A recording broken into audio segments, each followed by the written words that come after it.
iniciarmos nosso evento, convido a doutora Viviane Elizabeth de Oliveira, médica nefrologista, auditora e gestora do Ministério da Saúde, diretora administrativa da Renal Clínica de Nefrologia LTDA, para ministrar nossa palestra de abertura, cujo título é A Doença Renal no Brasil e em Goiás, Aspectos Políticos, Sociais e Financeiros. Posso falar daqui de baixo? Né? Me sinto mais tranquila, mais próxima. Né? Não corro risco de cair.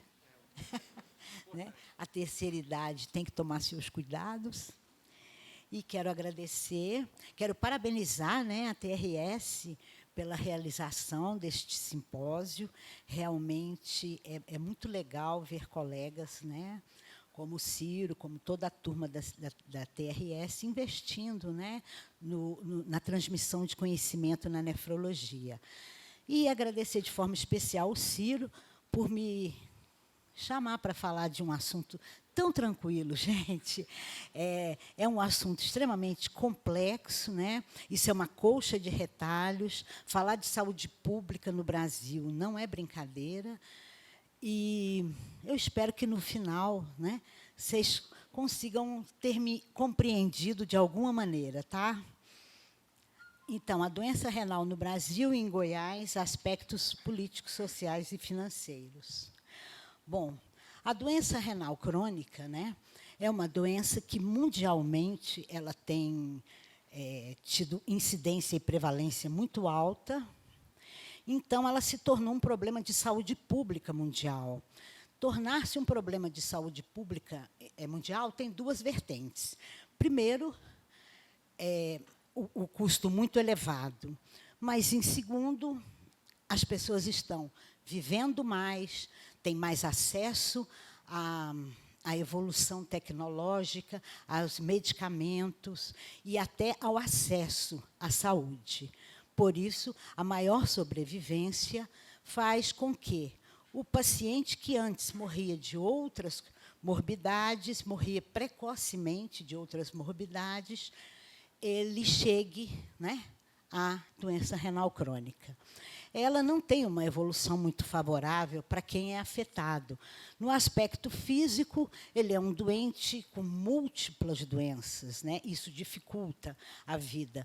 No aspecto social, ele se torna menos produtivo, ele tem muito, a família está sempre muito envolvida e isso traz muitos transtornos.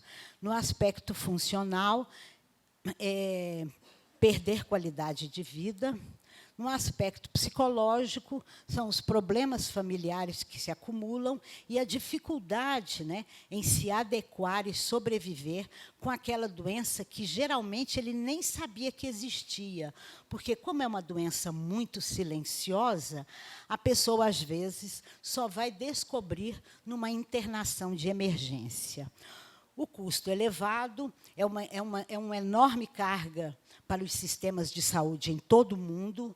A gente tem aí 5 países, por incrível que pareça, só 5 países onde o acesso à terapia renal de substituição é um pouco mais fácil. Eu vou tentar lembrar. Estados Unidos, Brasil, Itália, Canadá. Passou alguma aí? Lembra? Então, isso faz com que essa dificuldade, né, no resto do mundo, ainda tenhamos mais de 1 milhão de pessoas por ano morrendo de DRC não tratado, e, às vezes, até não detectado, porque o paciente não conseguiu acessar o sistema de saúde. Bom, a prevalência no Brasil, esse dado aqui é de 2019, pouco mais de 500 pacientes por milhão de pessoas. Mas, agora, em 22, eu tenho uma outra prevalência, em que ela passa de 700 por milhão de pessoas. A prevalência ser alta não é uma desvantagem, porque ela é um instantâneo do momento. Quando eu tenho uma prevalência subindo, não quer dizer que a doença está galopando. Quer dizer que eu tenho mais pessoas sobrevivendo da doença. Então, o número de pessoas que vão entrando é mais ou menos o mesmo, mas mais pessoas vão atravessando o tempo. A incidência no Brasil é de aproximadamente, para entrar em terapia renal de substituição, em torno de 140, 150 pacientes por ano. Isso significa um aumento de 8%, mais ou menos, na população da diálise.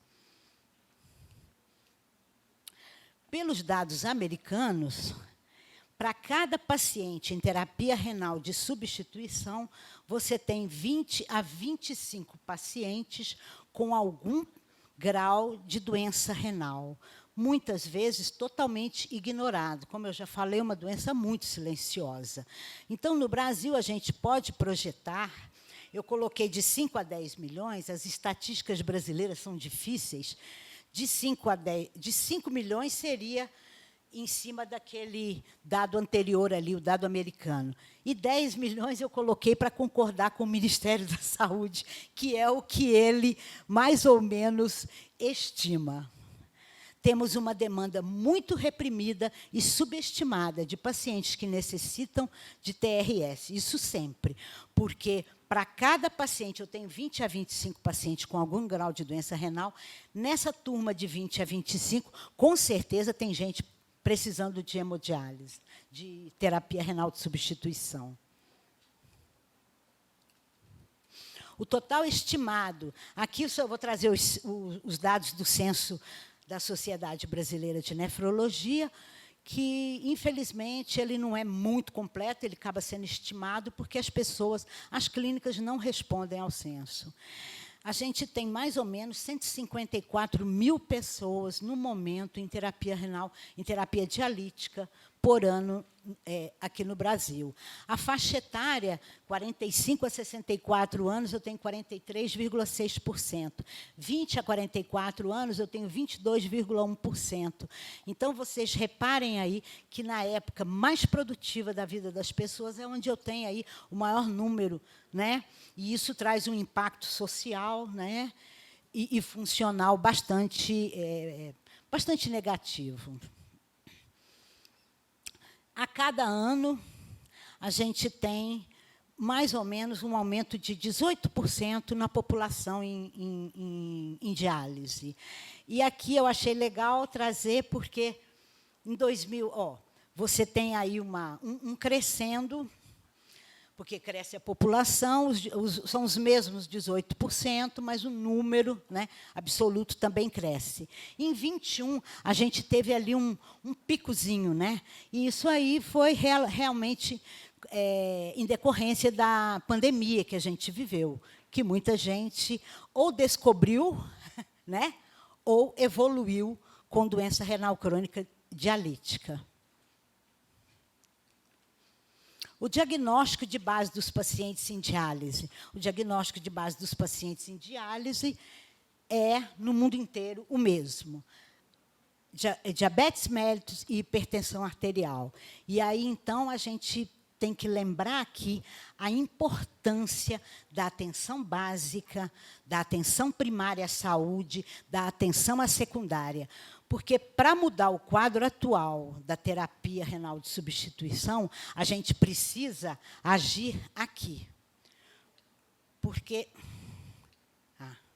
só agindo aqui é que a gente vai diminuir aqueles 18% de pacientes que evoluem todo ano para a terapia dialítica. A taxa de mortalidade ela tem se mantido estável, e eu trouxe esse slide para chamar a atenção do aumento da mortalidade que tivemos aí no período da pandemia. A distribuição de pacientes conforme a diálise e a fonte pagadora. A hemodiálise ela tem realmente se tornado assim mais multi, né? A gente já tem aí várias maneiras, né, de dialisar o paciente. A diálise peritoneal no Brasil, infelizmente, ela não vai para frente. As políticas públicas não trazem nenhum tipo de incentivo, né, para que você mantenha o paciente em diálise peritoneal. Então, a gente tem aí mais de 90% dos pacientes estão em hemodiálise e ali só 4,7% dos pacientes em diálise peritoneal. Com relação a ser SUS ou não SUS, né, com o advento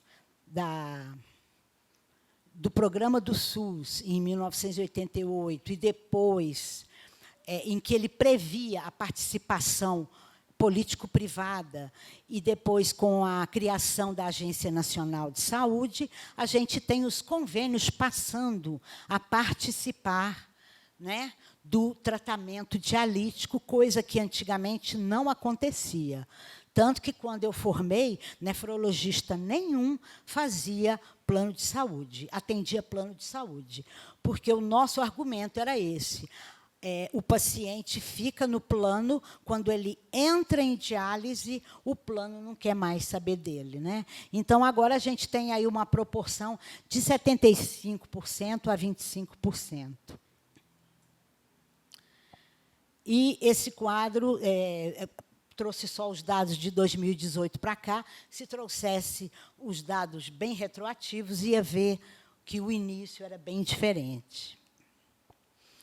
Transplante renal. Transplante renal, quero aqui dar prestar minha homenagem a quem começou, né, o transplante renal no Brasil, porque foi um início muito difícil.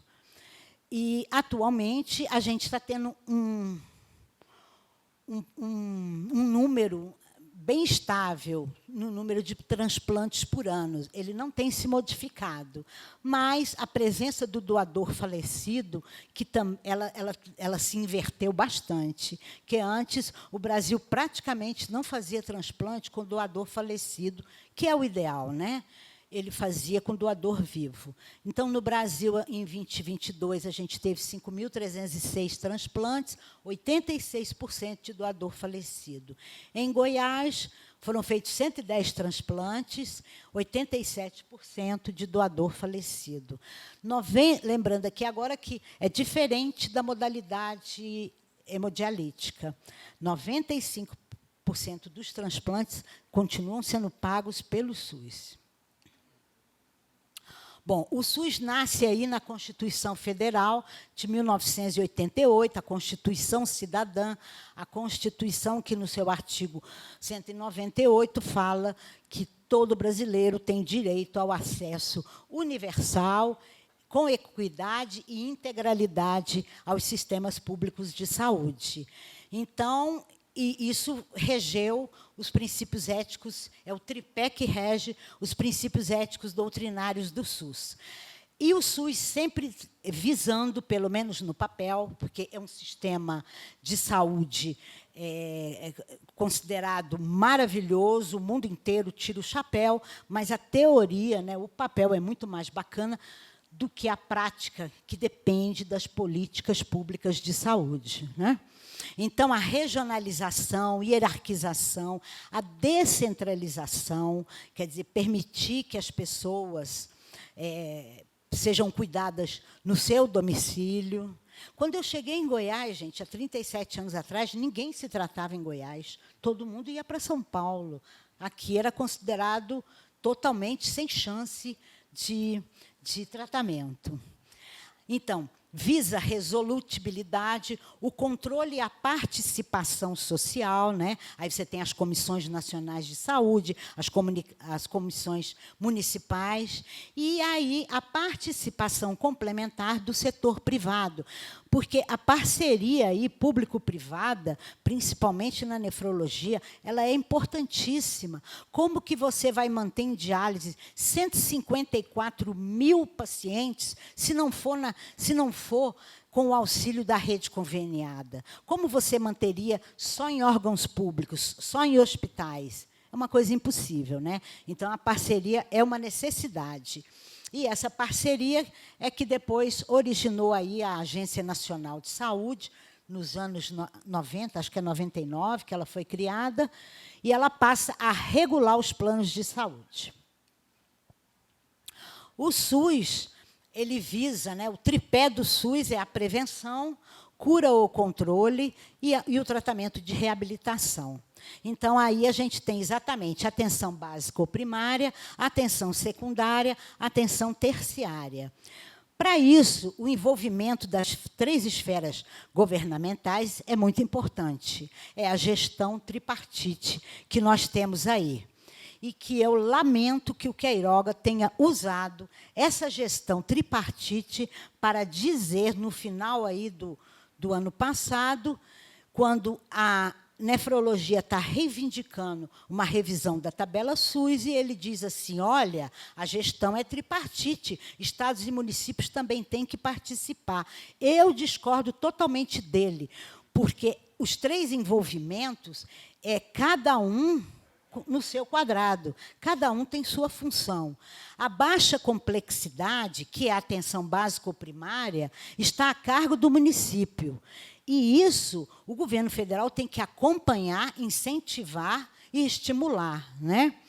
Porque essa exigência aqui talvez seja a exigência mais importante na saúde. Porque se eu evito que as pessoas adoeçam, eu vou mudar totalmente a realidade da atenção terciária. Né? Porque da atenção terciária, o governo federal ele sempre tomou conta, porque chegou no fundo, né? No fundo do poço, aí não tem mais jeito, tem que cuidar. A média complexidade fica a cargo do município e estado, que seria a cura ou o controle. E a alta complexidade, ela é chamada aqui de imprevisível. Não tem como você saber, não tem como você programar. Você consegue programar seus gastos na atenção primária, consegue programar seus gastos na atenção secundária, mas na atenção terciária, na alta complexidade, você perde um pouco o controle, porque o tempo inteiro você tem eventos novos, né? Ele é imprevisível, sim, mas a gente não pode esquecer que ele tem que ser federal. Por isso ele tem que ser federal, pela própria imprevisibilidade dele. E, nessa época aí, em 1997, foi criado, então, o sistema APAC, a Autorização de Procedimentos de Alta Complexidade ou Custo. Essa época, gente, eu fiquei tão feliz, vocês não imaginam. Eu achei que a terapia dialítica no Brasil estava resolvida, totalmente resolvida. Porque antes, a cargo do INAMPS, era uma confusão. E, quando eles registravam, cadastravam algum serviço de diálise, é assim, não, então você vai poder dialisar 5 pacientes, você tem direito a 100 sessões de diálise por mês. E a demanda só aumentando. E você não podia sair daquilo. Então, você acabava por pagar para dialisar os pacientes. Era muito difícil, você não conseguia mudar essa realidade. E, apesar do médico, né, principalmente o nefrologista, por conta dos acontecimentos dos anos 70 e 80, ele ter adquirido a fama de um empresário rico e ganancioso que punha uma máquina para funcionar para ele, isso não é verdade, porque quando você está... É claro que em todo lugar tem gente boa e gente ruim, mas o que predomina são as pessoas boas. O ruim, ele só aparece mais porque ele chama atenção. Né? Então, o que você via, que eu via muitos colegas, que eu comecei a trabalhar aqui em Goiás, em 87 também, a gente punha os pacientes em diálise. Você ia deixar, depois que você conhece o paciente, a realidade dele, você vai deixar ele morrer porque você não pode colocar mais um? Não tem jeito. Então, era um número de sessões que você mandava para o INAMPS e o pagamento voltava só com aquilo que você estava autorizado a fazer. Então, o sistema PAC ele aparece dizendo assim, tudo que for autorizado será pago. Né? Isso, para mim, foi assim, a maravilha da maravilha. Eu me lembro que eu fui no Mato Grosso para treinar o sistema PAC, para a gente poder começar a trabalhar com o sistema PAC, e eu falava, meu Deus, que coisa maravilhosa que isso aí apareceu. Né? Só que, no Brasil, eles conseguem, né, trocar... tornar o maravilhoso não tão maravilhoso. Então, mas a gente tem que continuar lutando pelo sistema PAC e pela nossa ligação, pela ligação da diálise ao governo federal. A portaria número 1112 coloca a nefrologia no Fundo de Ações e Estratégicas e de Compensação. Esse é um fundo que ele se propõe a estar além da verba destinada à saúde todo ano. Então, ele quer garantir que realmente tudo vai ser pago. E, em 2013, a nefrologia foi incluída na tabela de procedimentos, medicamentos, ortoprótese e medicamentos especiais do SUS. Então, nós continuamos com essa ligação com o governo federal. Então, não adianta nenhum ministro, na minha opinião, né, insistir que tudo é tripartite. Não, eu acho que o governo federal tem que tomar muito cuidado, vigiar, incentivar a baixa e média complexidade e não tentar colocar o Estado e o município a pagar a alta complexidade. Bom, na hemodiálise, a gente tem mais de 30 portarias a partir de 1994. Virou uma colcha de retalhos, principalmente depois da tragédia de 1996, em Caruaru, que vocês devem conhecer, a tragédia da hemodiálise. Morreram mais de 60 pacientes contaminados por cianobactéria. E tentaram jogar essa culpa no colo do nefrologista. Só que, nessa época, o controle da água era basicamente físico-químico, né? Você não conta que você vai trabalhar com água. A água não é estéril. E você não conta que você vai trabalhar com uma água tão fortemente contaminada desse jeito. E aí, criação da Anvisa, ela veio no rastro da tragédia da hemodiálise em 1996, foi criada em 99, e ela vem com a RDC e com a portaria 1168. A RDC é o Regulamento Técnico do Serviço de Hemodiálise, e a outra portaria, a Portaria de Política Nacional de Atenção ao Portador de Doença Renal. Depois tivemos revisão, a portaria da linha de cuidados, e, em 2018, 2 portarias para o cuidado da pessoa com DRC.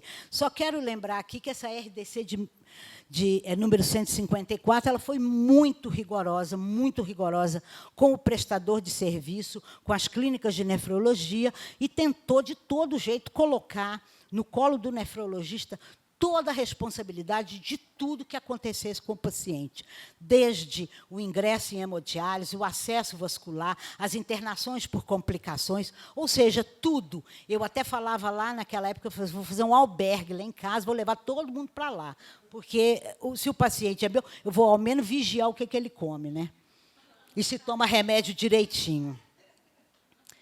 E a remuneração? A remuneração, ali, ó, 99, 20, 22. Esse foi o problema. Eu achei que o sistema PAC seria maravilhoso, mas eu esqueci desses congelamentos, né?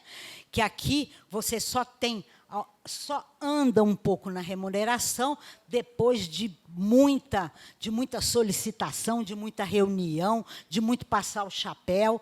É muito difícil ser nefrologista no Brasil, né, Ciro? Bom, pela inflação, a gente deveria estar, a partir de 1999, 400% acima. Então, a sessão de hemodiálise, ela deveria custar em torno de R$ 400. Então, o preço vem sendo depreciadíssimo nos últimos 20 anos. A ABCDT contratou a Global para fazer um estudo, e o cálculo de defasagem, considerando todos os custos, a diferença de R$ 86,00 por sessão, a gente deveria estar recebendo pelo menos R$ 304,54. Se a gente colocar aí o piso da enfermagem, a gente coloca essa defasagem um pouquinho maior. o cálculo, ao invés de dar 305, daria aí uns seus R$ 479 por sessão, né? E o piso da enfermagem é uma coisa merecida, entendeu? Quem trabalha bem precisa ser bem remunerado. Então, mas a hemodiálise está pedindo socorro e a gente, então, aguarda, né, mais soluções para esse tipo de problema. Os dados de Goiás, a gente tem uma população de 6,9 milhões, temos 37 serviços de hemodiálise e, em 2022, 5.197 pacientes em diálise no SUS pelo Estado. Aqui o mapa, tá, da diálise de Goiás. Aqui a gente pontua que, infelizmente, a gente está tendo também algumas hemodiálises em policlínica. Tá?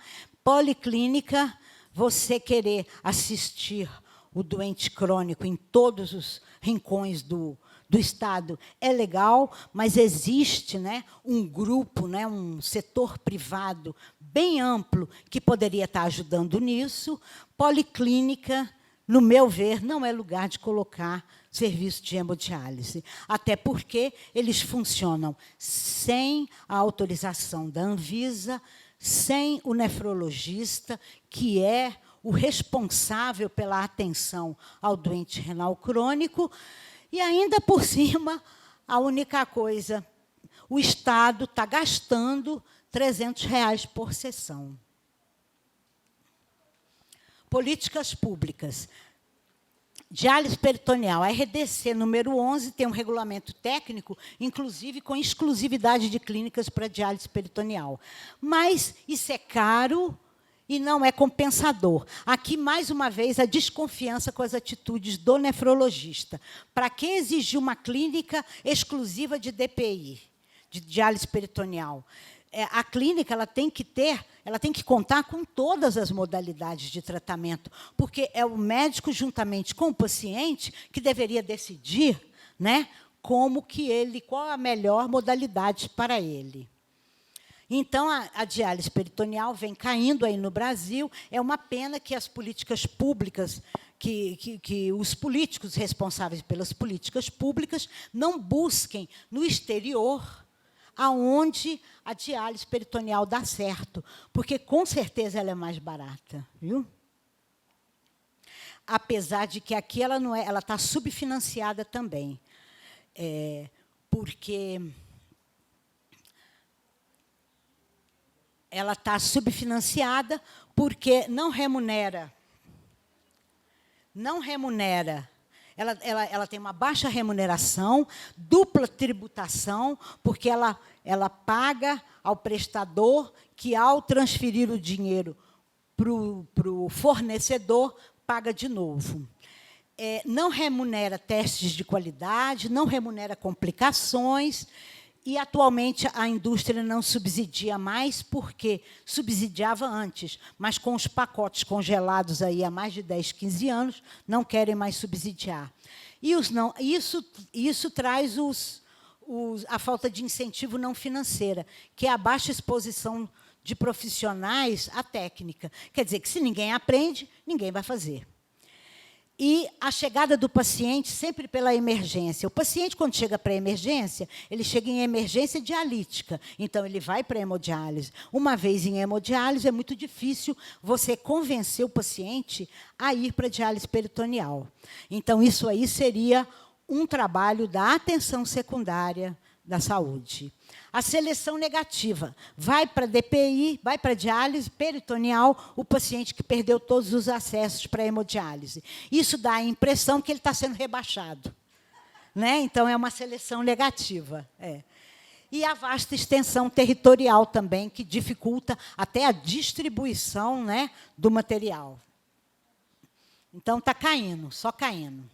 Transplante renal, a Lei Federal de 1997 cria o Sistema Nacional de Transplante, fala do consentimento presumido e do doador vivo. O doador vivo é o indivíduo saudável que quer doar. E Mas o ruim aí é esse lapso de tempo. De 97 a 2009, são 12 anos. Só aí que aparece o regulamento técnico do SNT. E, nesse lapso de tempo, a nefrologia continuou transplantando. Então, a gente fala que a nefrologia tem umas fases. A fase de namoro com transplante, a fase romântica e depois a fase do vida real, né? Então, meus parabéns aqui, todos os dias, para essa turma que conseguiu fazer transplante nesse período de tempo. Agora, a gente tem um programa de transplante semelhante ao espanhol. Aqui, a política pública ela trabalhou. Ela foi buscar onde era que o transplante renal realmente funcionava. E era na Espanha, e ela segue um modelo espanhol. Você tem aí a coordenação nacional, você tem... É tanta sigla, gente. Minha cabeça não grava, não. Mas, importante aqui... Acabou o tempo? Acabou? As centrais estaduais, a Central Nacional de Transplante, que é responsável pela distribuição aérea, as centrais intra-hospitalares, a procura de órgãos, a assistência farmacêutica, os protocolos e diretrizes do transplante. O transplante renal ele é muito caro, ele é muito difícil, ele requer um preparo longo, ele requer uma estrutura intra-hospitalar muito bem montada, então acaba nunca sendo assim né, uma primeira escolha, mas é um programa, é um segmento. E aqui o ponto de equilíbrio que ele tem nos custos, porque ele é muito caro nos primeiros 2 anos, mas depois ele é capaz de gerar bastante economia. A mortalidade é mais baixa, a qualidade de vida é outra, o paciente recupera a sua produtividade, isso é uma coisa muito importante. Mas também o transplante tem indicações, diferente da hemodiálise, todo mundo pode fazer hemodiálise, mas nem todo mundo pode fazer transplante renal. A prestação de serviços em TRS, nessas 3 modalidades, atende cerca de 85% dos pacientes. O Ministério da Saúde gasta muito dinheiro, mais de 4 bilhões por ano, para uma única área de atuação específica do SUS.